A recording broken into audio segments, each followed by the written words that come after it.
God's chosen uns, what King Solomon knew that modern millionaires miss. What if I told you the reason you've struggled financially isn't because you were lazy or forgotten, but because you were called to build wealth on a frequency the world doesn't understand? Since childhood you've felt it, a quiet rebellion against the 9-to-5 grind, a hunger for something deeper than paychecks, purpose. The world told you success is a title, a salary, a pension, but Solomon, God's wisest billionaire, left a different blueprint. He said, "Riches and honor are with me, enduring wealth and righteousness." Proverbs 8:18.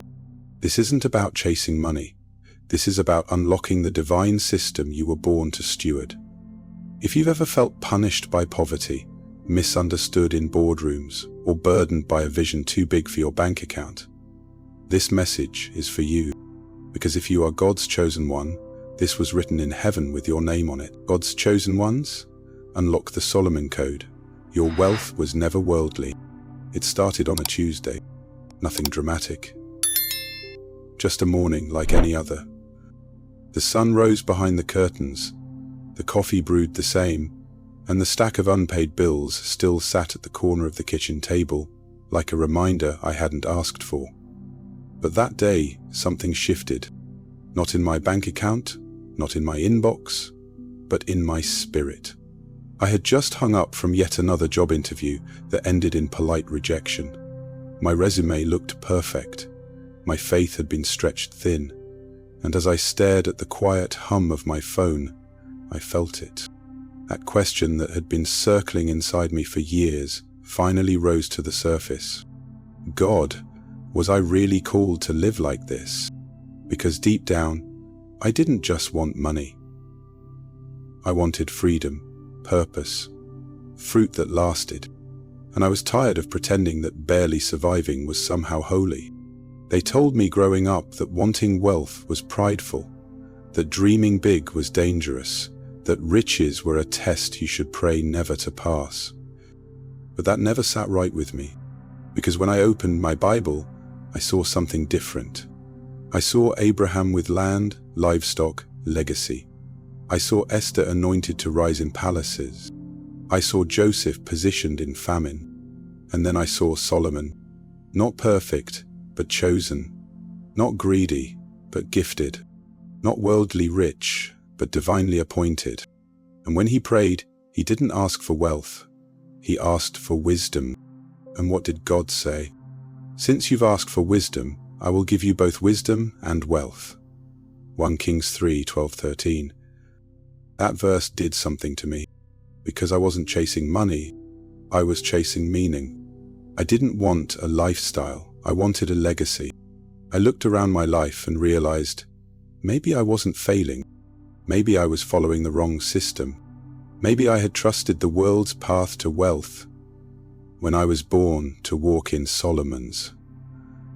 The 9-to-5 grind taught me to trade hours for dollars. But Solomon, he taught me to trade wisdom for generational impact. The world said, climb the ladder. Solomon said, lay the foundation. The world said, network, hustle, sacrifice your peace. God said, seek wisdom, and all these things will be added to you. And that morning, with my pride in pieces and my faith hanging by a thread, I made a quiet decision. I'm done chasing. I'm done striving. I'm done begging for scraps at tables I was never meant to sit at.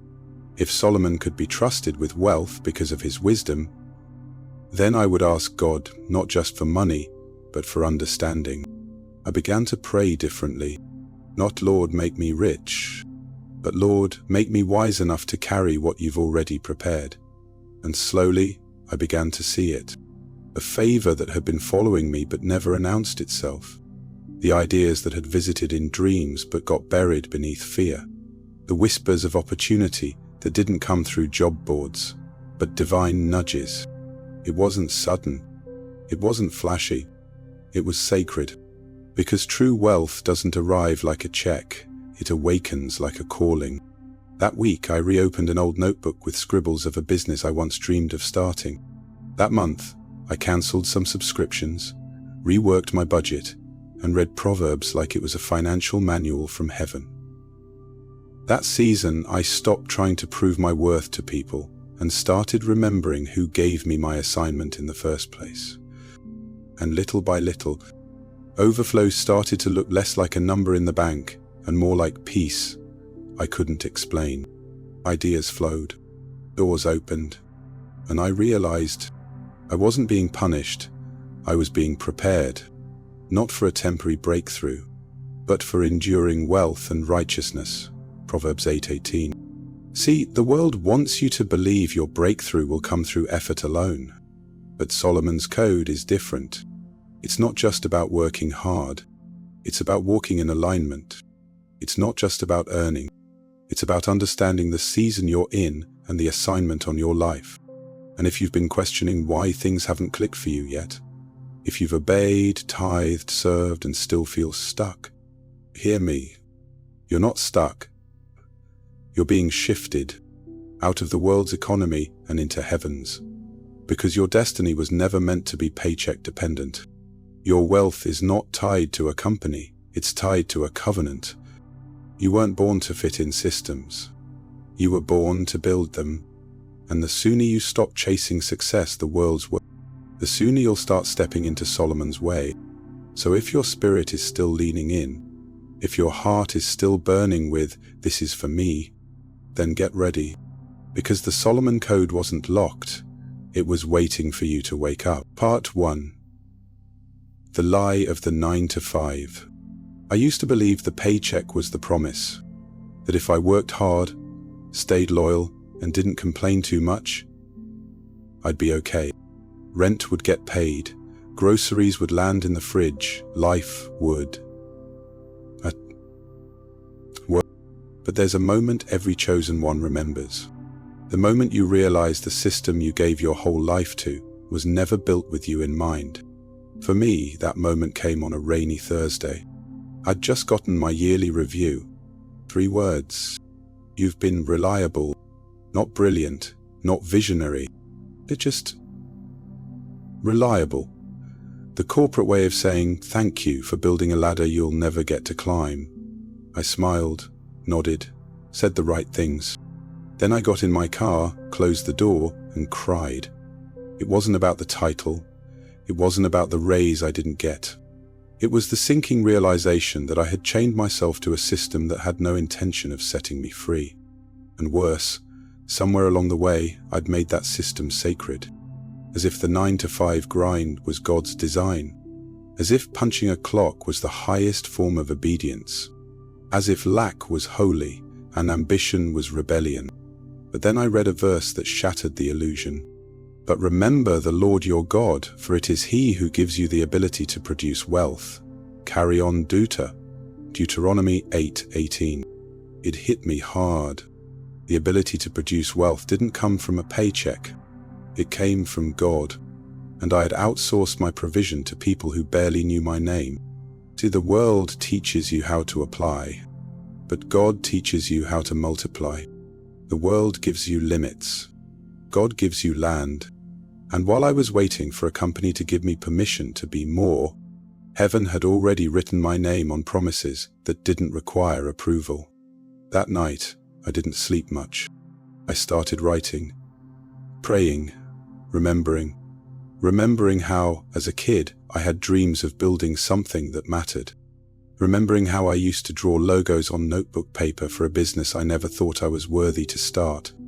Remembering how alive I felt when I was creating, not clocking in.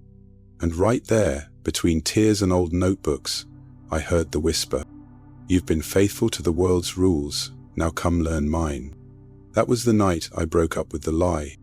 The lie that my purpose had to be confined to a cubicle. The lie that God only blesses safety. The lie that choosing wealth meant betraying my faith. No, friend. Faith and wealth were never enemies. It's just that the world corrupted the language of both. Solomon wasn't afraid of wealth. He was wise with it. Joseph didn't apologize for managing the storehouses. He was anointed to. Esther didn't pretend the palace didn't exist. She walked in like it was hers. And now, it's your turn. Not to quit your job on a whim, but to quit believing that the job is your source. God is. And when He gives you the ability to produce wealth, it's not just for survival, it's for stewardship, for legacy, for kingdom purpose. You weren't born to serve someone else's ceiling. You were born to build without limit. And the 9 to 5? It may have paid the bills, but it was never meant to define your destiny. So if this part of your story hits home, if you've ever looked around and thought, this can't be it, Elvis, you're not crazy. You're not ungrateful. You're awakening to the lie, to the shift, to the calling. You were never meant to chase stability. You were chosen to walk in divine ability. Let this be your line in the sand, your holy disruption, your Solomon moment, and let this be your verse. But remember the Lord your God, for it is He who gives you the ability to produce wealth. Deuteronomy 8:18, Part 2. Part 2. Wisdom is worth more than paychecks. Those wisdom is worth more than paychecks. Basism is worth more than paychecks. This is the Kellett. The pretty person is not the person who can. I used to pray for raises. I thought the answer to my stress was a few more zeros on a check. But every time I got a little more, the peace never lasted. The bills caught up, the hours stretched longer, and my spirit felt emptier. One night, I finally asked God a different question. Not, how do I make more? But, I did not live long away from home. But, why do I still feel poor, even when I earn more? That's when He led me back to Solomon, young king with a blank check from heaven. He could have asked for gold, fame, power, but he didn't. He said, Lord, give your servant an understanding heart. 1 Kings 3:9. And God replied, Since you have asked for wisdom, I will also give you riches and honor. 1 Kings 3:11-13. That verse didn't feel like advice. It felt like a strategy. Deceive, Solomon never chased wealth. He chased wisdom and wealth chased him. That turned my world upside down. I realized all this time I'd been praying for harvest, but neglecting the one thing that makes it sustainable, understanding. The world taught me to count dollars, but heaven was trying to teach me how to discern value, because there's a difference between being rich and being resourced, and between earning money and stewarding wisdom. So I made a quiet decision. If Solomon asked for wisdom and received both, then maybe my breakthrough wasn't in asking for more cash. Maybe it was in asking for clearer vision. That week I stopped scrolling job boards and started reading Proverbs. Not like poetry, but like blueprints. I wrote verses on sticky notes. Wisdom is the principal thing. Therefore get wisdom, and with all thy getting, get understanding. Proverbs 4:7. Receive my instruction and not silver, and knowledge rather than choice gold. Proverbs 8:10.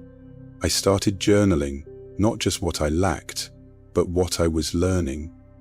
Every mistake became a classroom. Every delay became a divine lesson in patience, trust, and timing. And slowly, I noticed something. My anxiety was shrinking, not because I had more money, but because I finally had more clarity. Wisdom began to fill in the gaps money never could. She taught me how to say no with grace, how to plan without panic, how to spot peace instead of pressure. I realized wisdom didn't just change what I did, it changed who I became. And that version of me? She made better decisions. She asked different questions. She didn't chase miracles, she partnered with them. Because wisdom doesn't make you wait.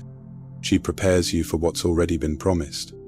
The more I sought her, the less I worried about how much I made. And the more I started asking, God, how can I be trusted with what I already have? The world says hustle harder.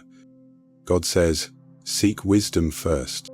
And let me tell you, paychecks may impress people, but wisdom will build you a legacy. So if you're tired of the cycle, working, waiting, worrying, Ours. Ask what Solomon asked. Pray what Solomon prayed. Because you're not just here to survive this system. You're here to outgrow it, outbuild it, outlast it. And it starts when you value wisdom more than wages. Let this be the verse that marks your next chapter. Wisdom is more precious than rubies. Nothing you desire can compare with her. Proverbs 8:11. The world taught you to chase checks, but heaven calls you to carry counsel. No, that is wealth that can't be stolen. Part 3. You've been lied to about money. They told me money was the root of all evil. That wanting more meant I wasn't grateful. That dreaming of wealth meant I had drifted from God. So I stopped asking. I silenced my ambition. I made peace with just enough, even when I knew it wasn't aligned with what I carried. But silence didn't heal the ache. Because deep down, I wasn't chasing luxury, I was chasing impact. I didn't want wealth so I could flaunt it. I wanted it so I could breathe, give, build, bless. And still I felt guilty for even thinking that way. Until one day I finally opened my Bible, not to check a box, but to find an answer. And right there, in black and white, was the truth no one ever taught me. The love of money is the root of all evil. 1 Timothy 6:10.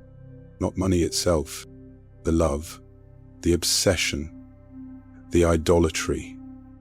Money wasn't the villain. It was a mirror, a magnifier of the heart. In the hands of the wicked, it becomes a weapon, but in the hands of the wise, it becomes a vessel. That truth set me free. I realized money doesn't change who you are, it reveals who you were all along. If you're generous without it, you'll be generous with it. If you're bitter in lack, you'll be bitter in overflow. If you're surrendered in little, you'll be trustworthy in much. That's when I saw it clearly. The enemy doesn't fear you being poor. He fears what you'll build when you finally stop believing his lies about prosperity. Because when a righteous person becomes resourced, the kingdom advances. Families are fed. Cycles are broken. So no, I won't feel guilty for wanting to live in overflow. Not to hoard, but to heal, to fund ministries, to mentor daughters, to leave sons with more than struggle stories. We've been lied to. We were taught that faith and finances can't coexist, that spirituality means scarcity, that holiness looks like an empty fridge and unpaid bills. But that's not scripture. That's shame theology. Abraham was wealthy. Joseph was promoted in famine. Job was restored double. Solomon overflowed with gold and glory. Jesus wore a seamless robe and funded a traveling ministry with no lack. And yet, every one of them remained anchored in purpose. So the question was never, is wealth godly? The question is your heart ready to carry what you're asking for? Because money isn't evil, but a heart disconnected from God will always mishandle abundance. That's why God deals with your posture before he releases provision. Not because he's cruel, but because he's kind. He won't give you something that'll crush you. He'll wait until it can crown you. So today, I release the lie that I have to feel guilty for asking for more, that I have to settle to be spiritual, that I have to be invisible to be accepted. Because I'm not chasing wealth, I'm stewarding wisdom. I'm not chasing status, I'm building legacy. I want to be a good and faithful servant, not a broken, bitter one. So if this part of the journey touches your soul, if you've ever been shamed for dreaming bigger, or silenced for wanting overflow, let this truth unchain you. The blessing of the Lord makes rich, and he adds no sorrow with it. Proverbs 10:22. They lied to you about money, but heaven never did. And now it's your turn to walk in truth, wealth, and wisdom, all for his glory. Part 4. Joseph wasn't lucky, he was positioned. There was a season in my life where nothing made sense. Doors closed without explanation. People I trusted turned silent. The plans I was sure God had endorsed began to fall apart, piece by piece. And I remember asking him in the dark one night, God, did I miss it? Was this all just a mistake? But he didn't answer with a lightning bolt. He answered with a name, Joseph. I knew his story. Betrayed by his brothers, thrown into a pit, falsely accused, forgotten in prison, but then positioned in a palace. And not just for himself, but to feed a nation, to fulfill prophecy, to preserve a bloodline that would one day carry the Messiah. And that's when it hit me. Joseph wasn't unlucky, he was hidden. He wasn't being punished, he was being positioned. Every delay, every betrayal, every detour was part of the design. Because what looked like rejection was actually redirection. God had to move him. He had to be sold to get to Egypt. He had to be lied on to enter Pharaoh's court. He had to be forgotten by man, so he'd be remembered by heaven at the appointed time. And I realized, so did I. I wasn't being overlooked. I was being preserved. Because when God has a purpose over your life that touches nations, He won't let you be exposed too early.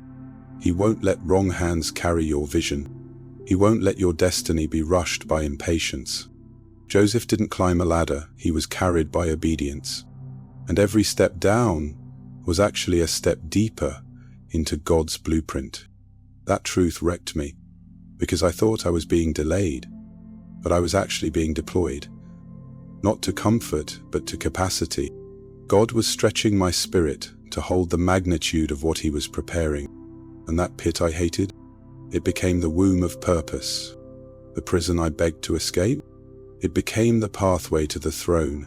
Sometimes, chosen one, your positioning will feel like punishment, until heaven opens the curtain and shows you the why. But just like Joseph, you must be faithful with nothing before you can be trusted with everything. And maybe that's where you are right now. Invisible, misunderstood, doing the right thing while it feels like everything's going wrong. Don't mistake silence for absence. Don't confuse delay with denial. You are not behind. You are not forgotten. You are in transition. And if Joseph's life proves anything, it's that God doesn't promote based on popularity. He promotes based on preparation. So keep interpreting dreams in prison. Keep serving with excellence even when no one's watching. Keep honoring God when it feels like He's the only one listening. Because in one day, one conversation, one moment of divine timing, you went from forgotten to favored, from prisoner to prime minister, from pit survivor to famine provider. And it wasn't luck, it was positioning. Let this be your reminder. You intended to harm me, but God intended it for good, to save many lives. Genesis 50:20. You're not buried, you're planted. And when your season of unveiling comes, they won't call you lucky, they'll call you chosen. Part 5. The power of financial literacy. I used to think I had a money problem, but really, I had a knowledge problem. I thought if I could just earn more, all the stress would go away. So I hustled, worked overtime, took side gigs, but no matter how much came in, it somehow slipped right through my fingers. And one night, as I sat staring at my account, overdrawn again, God whispered something that changed my life. You don't need more money, you need more wisdom. That was the night I stopped blaming the check and started questioning the choices. Because here's the truth most churches never taught me. Wealth without wisdom is just future bankruptcy. And faith without financial literacy is struggle dressed in Sunday clothes. That's when I picked up Proverbs again, not as a devotional, but as a divine manual for stewardship. Wisdom is the principal thing, therefore get wisdom, and with all you're getting, get understanding. Proverbs 4:7. That verse became my mission. I started small, learning to track every dollar, canceling the subscriptions I thought I needed, creating a budget that honored God, not just my cravings. And for the first time, peace started showing up before provision did. Because the truth is, God can bless you all day, But if you're not ready to manage it, you'll lose what he gave. And that's not punishment, that's protection. See, I used to think sudden wealth would solve my problems. But then I read about lottery winners who lost everything in a year. Athletes who made millions and filed for bankruptcy. Not because they weren't blessed, but because they weren't built. And that scared me. So I got intentional. I read books like Rich Dad, Poor Dad. I listened to people like Dave Ramsey. I stopped waiting for a financial miracle and started becoming a financial manager. Because financial literacy isn't just earthly wisdom, it's spiritual stewardship. Jesus said it himself. Whoever can be trusted with very little can also be trusted with much. Luke 16:10. So I started asking, have I proven I can be trusted with what I already have? I stopped treating tithing like a tip. I stopped giving impulsively to please people. I stopped spending like I was still broken. And that shift didn't just change my account, it changed my confidence. I began to walk like someone who was no longer at the mercy of chance. Because I wasn't. I was finally partnered with principle, and principle always outlasts pressure. So if you're reading this and money feels tight, if you've been praying for more but haven't learned how to manage less, hear me, chosen one. God's not withholding.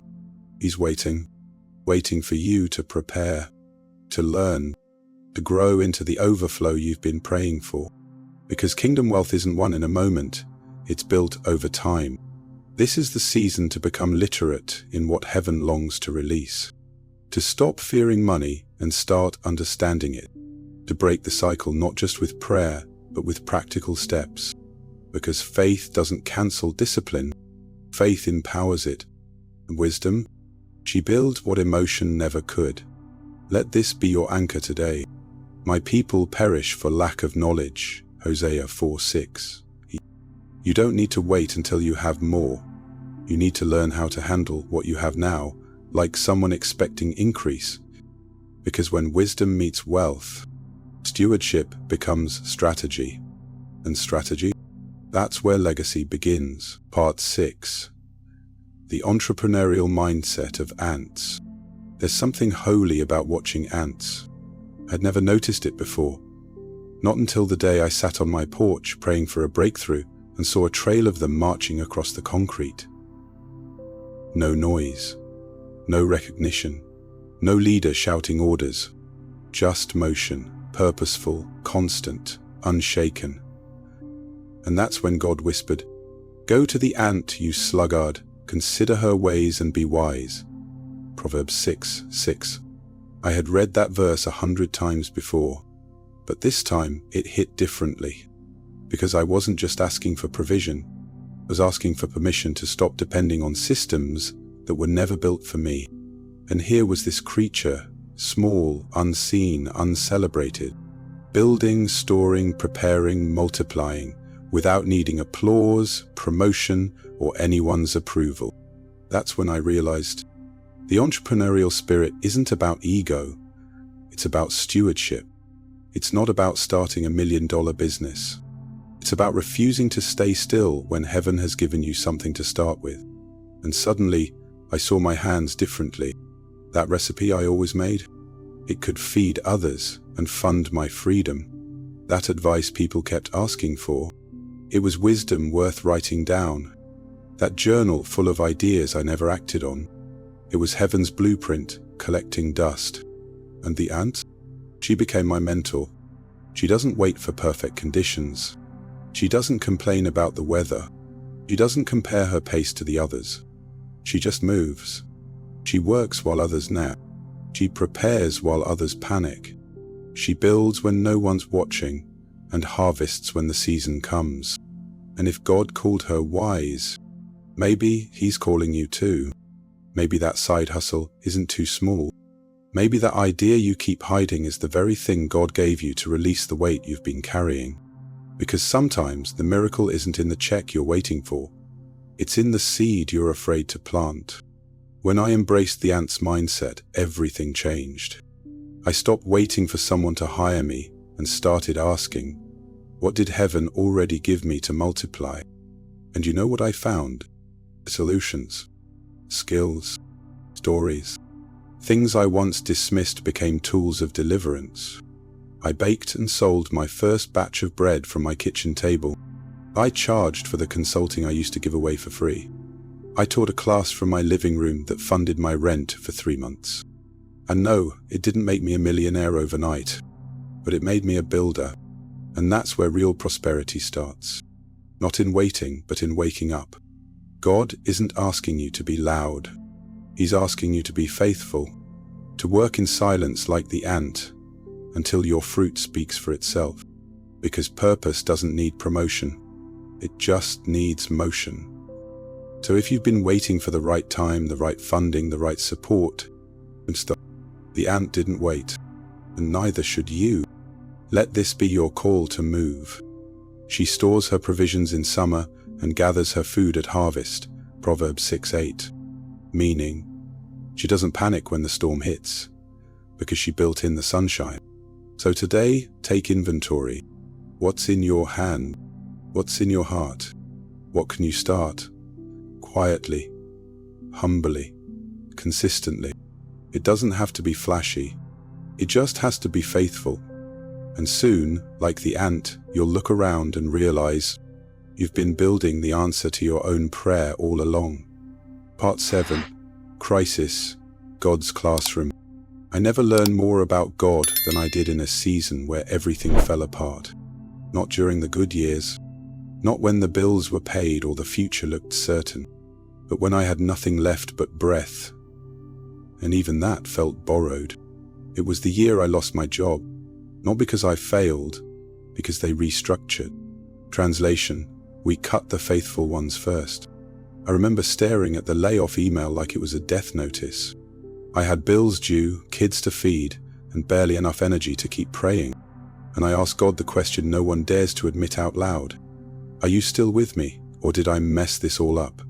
That night, I curled up on the couch and wept. Not pretty tears, the kind that soak your shirt and break your voice.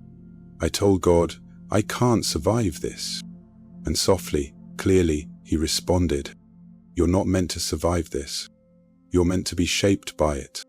I didn't understand it then, but now I do. Crisis is a classroom, and brokenness is where God gives his most valuable lessons. He doesn't waste pain. He doesn't leave pits empty. He turns fire into formation. It's what he did with Moses, taught him humility in the wilderness before using him to split the sea. It's what he did with David, trained him with lions and bears before Goliath ever showed up. And it's what he did with me. In that dark season, I didn't get a miracle check, but I got wisdom. I learned how to budget when every dollar felt sacred. I learned how to pray without pretending.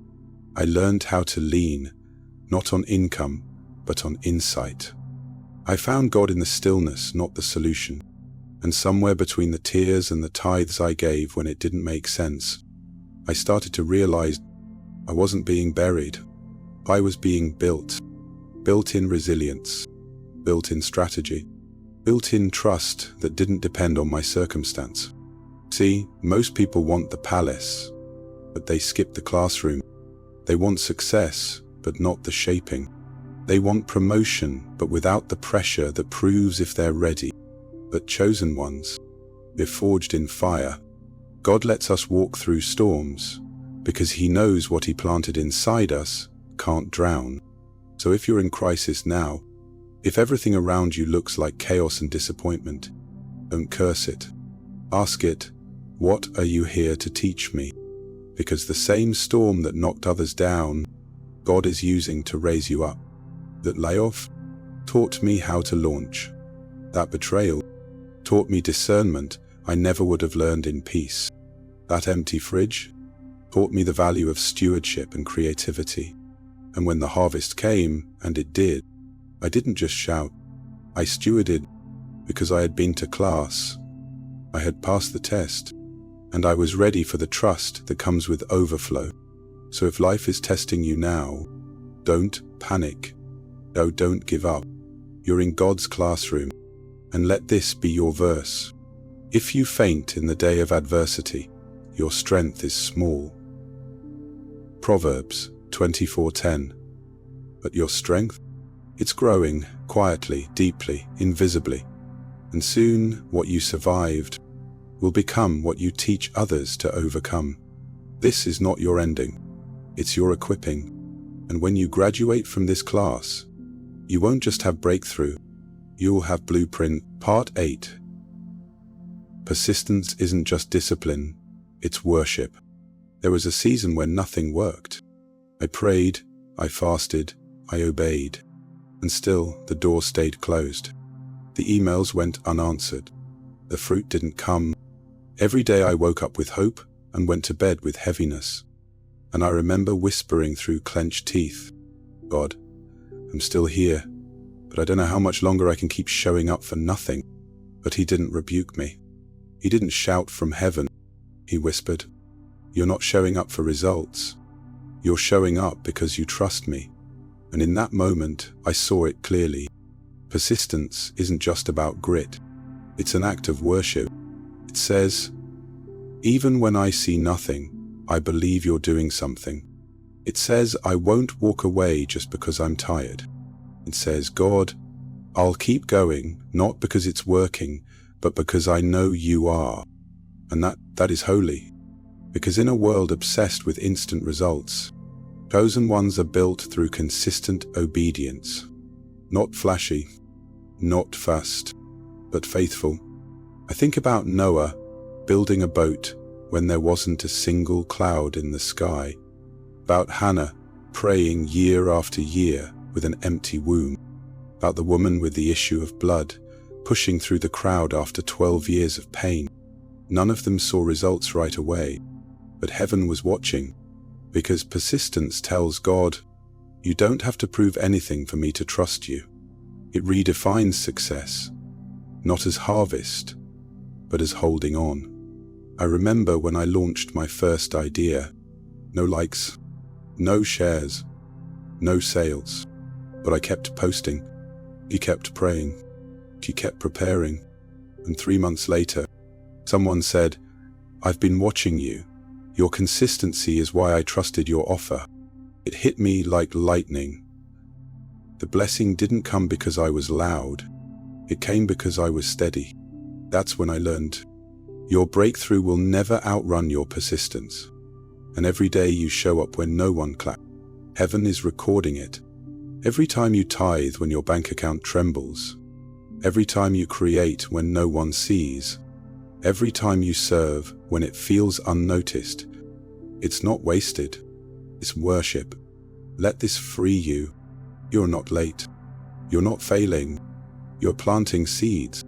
And if you don't grow weary, if you just keep going, harvest will come, because Scripture promises it. Let us not grow weary in doing good, for at the proper time we will reap a harvest, if we do not give up. Galatians 6:9. To keep building when it's quiet. Keep praying when it's dark. Keep working when it's thankless. Because what you're building isn't just a business. It's a testimony. And one day, when the doors swing open, when the fruit is undeniable, when people ask how you did it, you'll smile and say, I didn't just hustle, I worshipped my way here. Part 9. Purpose over paychecks. I used to measure success by numbers. How many dollars came in? How many followers showed up? How many milestones I could post about before midnight? But the more I walked with God, the more He asked me to trade my scorecard for His standard. And one day, after all my striving had left me breathless and still empty, He asked me a question that pierced through everything I thought I knew. If the money stopped, would you still carry the mission? I froze, because deep down I knew the truth. I had confused provision with permission. I believed that as long as the money flowed, I was doing God's will. But God reminded me, the call came before the compensation. The anointing came before the applause. And suddenly I saw it. I wasn't called to chase income. I was chosen to carry impact. So I shifted. I stopped asking, what will this pay me? And started asking, who will this free? And when I made that exchange, Heaven began to fund things I didn't even advertise. Because purpose always attracts provision, but never the other way round. I remember mentoring a young woman who had nothing to give me in return. No offer, no exposure, no network. Just her broken story and a mustard seed of hope. And as I poured into her, God whispered, "This is the real wealth." 6 months later, she launched her business, started paying off debt, led her sister to Christ. And that ripple, it wasn't born in a conference room. It was born in obedience. That's when I learned, a paycheck will make you rich, but purpose will make you eternal. The world will pay you to build someone else's dream, but God will reward you for stewarding His. Even if the money comes slower, even if your obedience isn't flashy, even if your name never goes viral, if you impact one soul, if you build one bridge, if you walk one person out of darkness, you've already succeeded. Because heaven doesn't measure the size of your platform, it measures the weight of your yes. So don't despise the small stages. Don't ignore the quiet assignments. Don't sell your calling for a check that can't buy peace. You weren't called to impress, you were called to deliver. And here's the word that brought me back to my assignment. Each of you should use whatever gift you have received to serve others as faithful stewards of God's grace. 1 Peter 4:10. You don't need everyone to understand your vision. You just need to remember why God gave it to you. Because your gift isn't just a way to make money, it's a way to make miracles. And chosen one, don't ever forget. Paychecks stop. Purpose echoes. Part 10. The prosperity that can't be stolen. There was a moment, not long ago, when I realized I was finally living in the thing I used to pray for. Not the mansion, or the millions, but the peace, the quiet assurance that I had enough, that I was enough, that I no longer had to prove my worth by how much I earned or owned. That's when I understood. True prosperity isn't just having full hands, it's having a full heart. I had chased success for years, thinking it would fill the ache, thinking it would silence the lies, thinking it would heal the parts of me that still felt left behind. But nothing on earth can do what only heaven was designed to. The world gave me applause and took it away the next week. The checks came, but so did the pressure. I made money, but I lost my peace trying to keep it, until God gently led me to this truth. The blessing of the Lord makes rich, and He adds no sorrow with it. Proverbs 10:22. No sorrow. That's the difference. God's version of prosperity doesn't rob you of your rest. It doesn't cost your character. It doesn't fracture your family. It builds slow, but it stays. Because what heaven gives, hell can't touch. And let me tell you, there is a kind of wealth that no economy can crash. No thief can steal. No devil can disrupt. It's the wealth of knowing who you are, of living in your calling, of giving freely, because your supply doesn't come from man, it flows from the throne. I remember the first time I sowed a gift that scared me, not out of obligation, but out of faith. And I heard heaven say, "Now I can trust you." And from that moment on, something broke open, not just financially, spiritually. Because the greatest sign of prosperity isn't your income, it's your freedom. Freedom to walk in purpose without panic. Freedom to give without fear. Freedom to say no to what doesn't align. Because you're no longer desperate for validation. That's real wealth. And it's the kind that sticks. The kind that raises generations. The kind that builds without burnout. The kind that multiplies not because you're hustling, but because you're anchored. So today, I leave you with this. Whatever God builds in your life, no man can tear down. And what He gives you in secret, no algorithm, no boss, no system can ever take away. You are not just financially blessed. You are divinely backed. You are not just a builder. You are a carrier of kingdom prosperity. And when the world comes asking how you did it, you'll smile and say, "I didn't chase it, I just aligned with it. Let this verse be the seal on your season. The blessing of the Lord maketh rich, and he adds no sorrow with it. Proverbs 10:22. This is the prosperity that can't be stolen, because it wasn't earned by the world. It was whispered by heaven, and sealed by the one who always finishes what he starts. Step into the kingdom flow. If this message stirred something deep in your spirit, drop a comment below.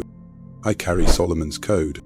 If you believe others need to hear this truth, share this story with someone who's ready to awaken, because maybe they've been waiting for a heavenly confirmation too. If you believe messages like this need to continue, and you want to be part of the miracle, support the journey. A small act of faith. A quiet seed of love. Details in the description, because you're not just a learner, you're an heir. You're not waiting for a miracle, you are the miracle. And never forget, the blessing of the Lord makes rich, and he adds no sorrow with it. Proverbs 10:22. This is the kind of prosperity that cannot be stolen, because it wasn't built by hustle, it was written in heaven.